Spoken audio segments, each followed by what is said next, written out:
Welcome back to NCA TV. I'm Abbey Niezgoda, and joining me is probably one of the youngest attendees of NCA. I have Lacharles Ward from Southern Illinois University at Carbondale. Now, Charles, tell me a little bit about how you got to come here at such a young age.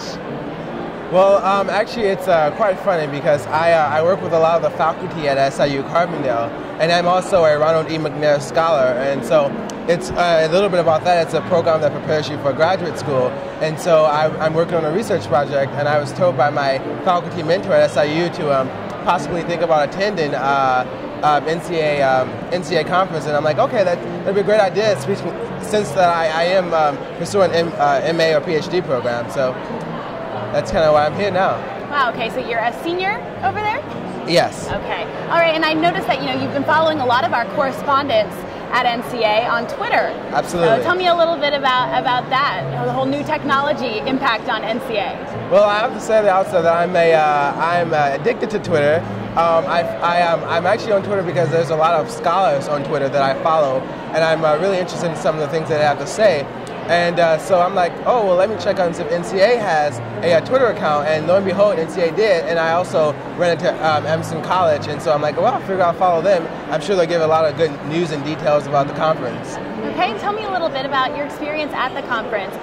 What are some of your favorite panels, most memorable discussions? What have you been up to? Well, the conference so far has been amazing. It's a new experience for me. It's been extremely fun, a little bit overwhelming, but I was able to manage.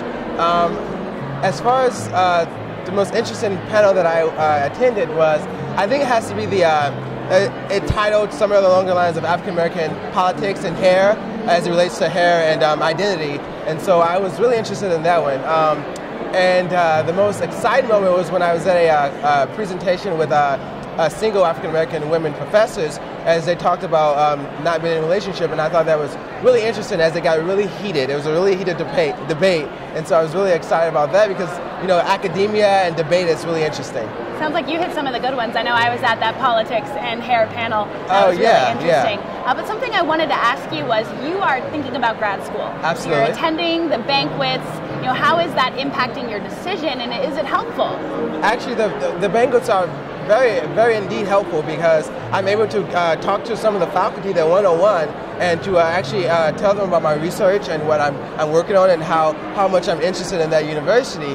And I think the banquet allows for communication with potential graduate students, as you usually don't find that quite often at most conferences. And so I think NCA did a really great job with allowing for different universities to have their private parties. Okay, so I guess this is my last question. Is this your first NCA conference? What's the biggest takeaway for you as the conference comes to a close? The biggest takeaway will be the some 6,000 people who are here, and also I was warmly welcomed by the African American faculty at NCA, and that has been amazing for me as an undergraduate who soon will be going into graduate school and possibly becoming a professor. That's just amazing for me to know that they're welcoming me and they're understanding why I'm here, and they're giving me more information about NCA and the history of NCA, and so I'm really excited about that. And I think that's going to be a large takeaway for me from the NCA conference tonight. Great. Well, thank you so much for joining us, Lacharles. I know I'll be following your Twitter for all of your updates as the conference comes to a close. That's all we have for NCA TV. I'm Abbey Niezgoda.